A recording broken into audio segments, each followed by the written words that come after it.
Hello from me, David Foster. These are the top stories for you here on Al Jazeera. Hundreds of people in Russia have been injured after a meteorite crashed in the Ural Mountains. Residents say they heard an explosion, then they felt a massive shockwave which blew out windows, damaged buildings and created panic at nuclear power plants. More from Charlie Angela in Moscow. This part of Russia is where most of the country's nuclear facilities are housed, and initially many of the residents thought this was a military attack. And of course authorities were very anxious that those nuclear facilities hadn't been damaged, and of course they've carried out nuclear radiation tests and they have said that the background radiation in the area is still at a normal level.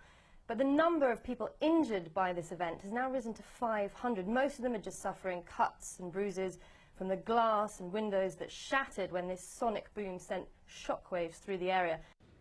South Africa's Olympic sprinter Oscar Pistorius has denied the murder of his girlfriend, he says, in the strongest possible terms.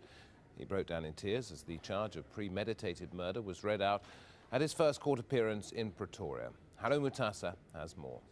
When Oscar Pistorius walked into the courtroom, he burst into tears in front of the magistrate. The magistrate told him to calm down so that the proceedings could continue.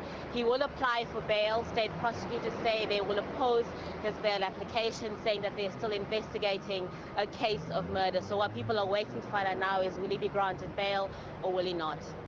British scientists say that school, hospital and some restaurant meals have traces of horse meat in them. Results of new tests are expected later. EU ministers are meeting in Brussels to discuss the region-wide scandal. Well, for the very latest on all those stories and more, log on to aljazeera.com. That's aljazeera.com.